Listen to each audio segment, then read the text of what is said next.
similar, but it's always called Uncle Babagambi. So I was like, ladies and gentlemen, in the interest of time, just like the previous speakers, we wanted to keep it short. Right now, I would like to call the uncle of the groom to come and make a speech. The uncle sat behind me. He came walking slowly, greeting people. Hello. How are you? How are you? Then he got the microphone. But why do you do this? Every time they give you a microphone, Nyankole speaker will start.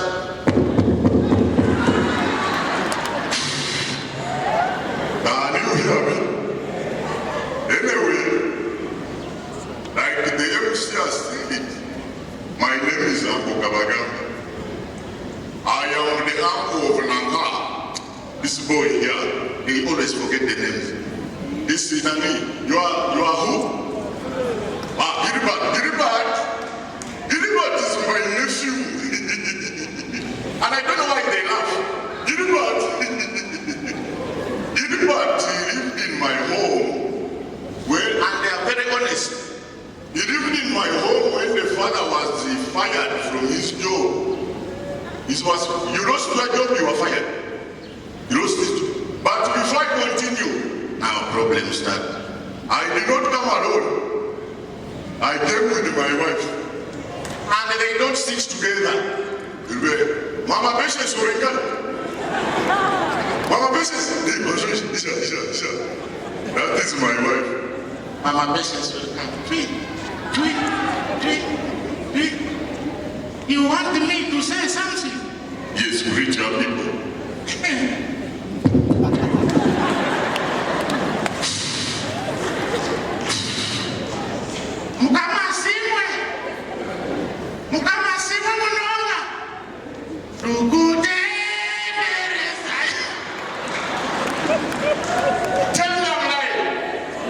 But I want to thank the bishop for calling me here so that I can share how good God has been to me.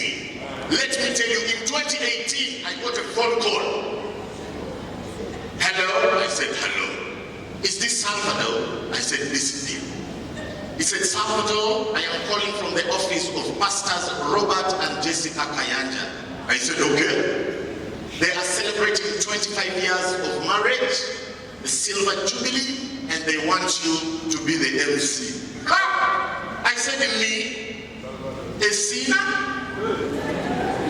They said, yes, the pastors love what you do and they want you to be their MC. I said, oh! I went to the pastor's house. The first gate, second gate, third gate. I saw the mansion, very nice. I entered inside. The seats were heavenly. I thought I was in heaven. White leather. They told me to sit. I refused. Because you sit on those things and then do something, the color changes. I remained standing. Then the pastor, Jessica was the one in charge, asked me, Salvador, how much do you charge? Initially, I wanted to charge 5 million. But when I looked down, she had a basket full of money. I said, Salvador, get yourself some time.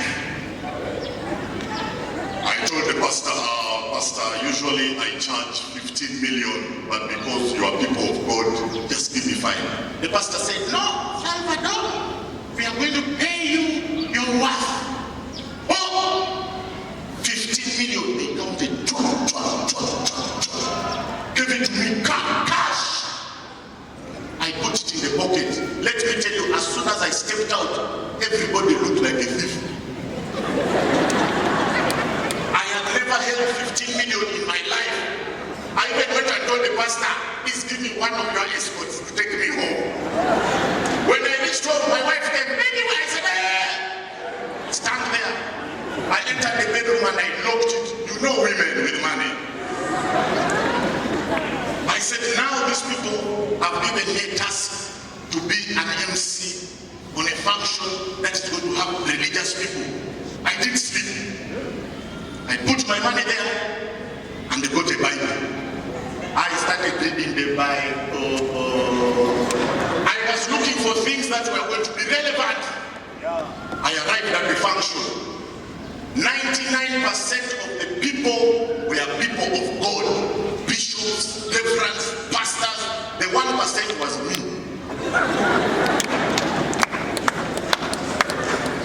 We started the function. I said, I got the story of Jonah. Jonah was on a ship, and something happened, and he fell inside the what? The water. And when he was in the water, the fish swallowed him. And he was in the stomach of the fish for how many days? 3 days. The fish then went and vomited him on the shore. He went back home, knocked. The wife opened and said, baby, where have you been? Jonah said, I have been in the stomach of the fish. And the wife said, oh, boo-boo. The wife said, come in the house. Give him juice. Tell a woman today, 2026, to disappear for just 2 hours. And you come back and you say, I was in the stomach of the fish. The questions they will ask you, which type of fish was it? Tilapia or Nile perch? That story was very interesting. Then the other story I got was the story of Moses. Moses led the Israelites from Canaan, Egypt. Hey, wait, I've forgotten this story. He led them from Egypt to, they went somewhere, to the promised land. And they moved until they met the sea. And Moses heard that the Egyptian, the Pharaoh, was not happy. So the Pharaoh sent the army to come after his slaves. And then the people told Moses, Moses, what have you done to us? Look, we have nowhere to go. And Moses said, I will be back. He went to the mountain and prayed to the Lord. And the Lord told him, when you reach the sea, tap it with your what? I want you to tell me the real name of that thing. It's called a what? The stick he used is what? Okay, let us say stick. All of you don't read the Bible. The road. Hey, mama, you are like a pastor. God bless you. Then when he tapped the sea, it divided into two. And he told the Israelites, God has saved us. Let us cross. And they crossed. No questions asked. They were singing songs of praise. Jesus, your love is too much, oh, too much. And they crossed. Imagine Moses was leading Uganda. Just imagine. When they would arrive and they see the water, the first people who will complain would be the Baganda.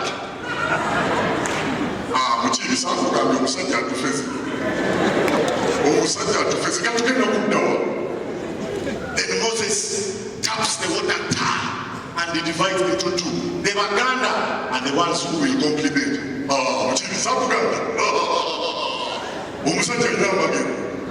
Then they will cross. The Batoro, first of all, the Batoro, before even you reach the sea, they will catch you because you are very slow. Batoro will be walking. I got.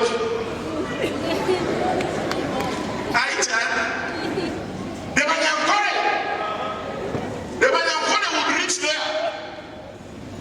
You know, Banyankore are entitled. They would be there and they say, hey, Moses. Moses, come. Now that we are going to cross this side, is there anybody that we know on the other side? There is nowhere you will go for an interview and the Munyangore doesn't know someone. They have to know someone. The Basoga, do we have any Basoga here? The Basoga, for them, they will cross, they don't ask questions. I want to get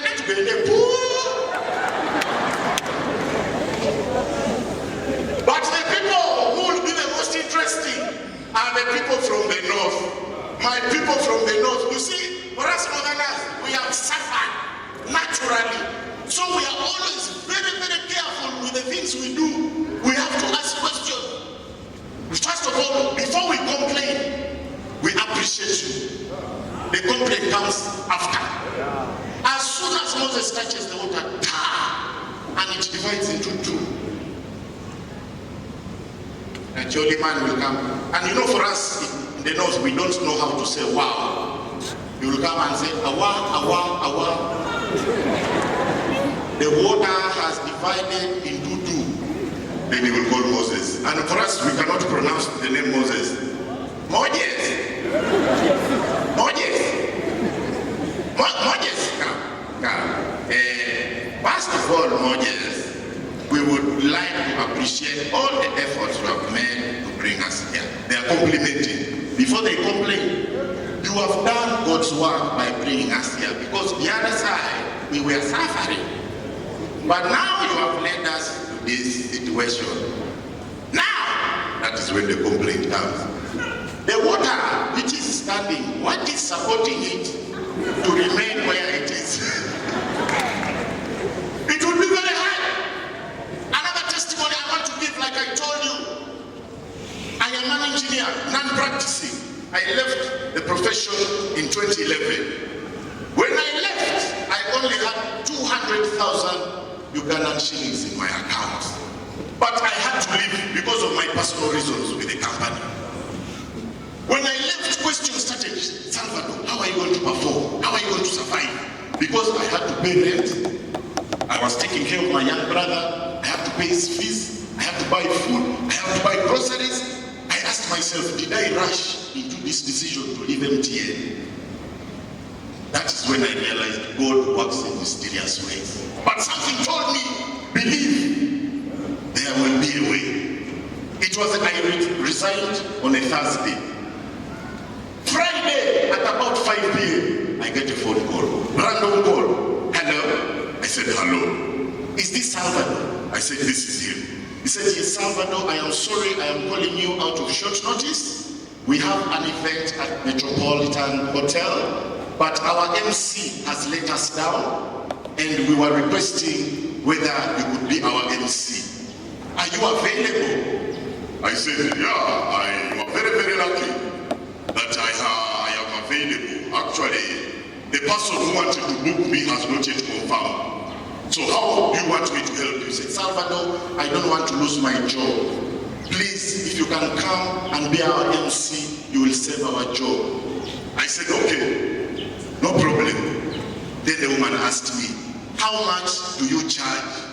That is when I realized God works in mysterious ways. Because a voice told me, do not tell them how much. I think that was Jesus. Instead, ask them how much do they have. Because for me, I had done my mathematics. As long as I pay my rent and I buy some small things and I put fuel in the car, I would need about 500,000. But something told me, ask them how much do they have. So I asked the woman, how much do you have? The woman said, Salvador, I know you are expensive. I said, continue. I don't know whether this money will be enough, but please help me for the sake of my job. I told her, tell me the amount. We cannot fail to agree. She said, Salvador, we only have 1.5 million shillings. Yo! You people, I got confused. I was in my home in Mutungo. The woman told me 1.5 million shillings. And she said, Salvador, I was speechless. She said, Salvador, I know you're speechless because the money is not enough. I said, you are very right. But please do me the favor of coming. I said, okay. She said, the function starts at 5 p.m. How long will it take you to reach here? I told the woman, I am outside. Don't play with me. As she was bargaining, I was driving to the venue. The woman said, wow, that is very efficient. You people, I performed. The company had only 40 people. I made sure everybody laughed. If you did not laugh, I would tickle you. I performed because in my pocket I had 1.5 million shillings. Hey! I performed. You know how 1.5 by then 10,000. It swells like this. Hey! When I came out of the hotel, everybody looked like a suspect. 1.5 million shillings. I went to the the petrol station and I put full tank in my car. My car refused to start. It could not believe that it had full tank. I tried twinning it, said, twinning. It thought somebody was stealing it. I went home, gave my landlord 2 months, and I told him, keep the change. Okay, I gave him the exact amount of money. I entered my house. I was fulfilled. I had the balance, and I had paid rent up front for 2 months. Friday night, coming to Saturday morning, I was watching TV, and then I get another phone call. And the person's like, yo, Salvador, I'm just from the function you've been MC. You man, you are amazing. Let me tell you something. I'm not going to waste your time. I am the chairman organizing committee for a wedding which is happening tomorrow. And I've been looking for artists. And I think you will be the one to do this wedding very well. I said, wow, that is beautiful. He said, I am not going to waste time. I know how much you charge. I said, you know how much I charge? He said, yes. Now, I know how much you charge. But you're going to write for me a receipt for 3 million, and for me, you give me 500,000. Yo! That means I was getting 2.5 million shillings. Imagine, in 2 days, I have made 4 million. Yet in MTN, I was getting 1.2 million shillings in a month. You people, that is when I realized God is good. That is when I realized that no situation is permanent. There is no situation that is permanent except being the president of this country. Ladies and gentlemen, thank you so much. My name is Salvador. Have a blessed day.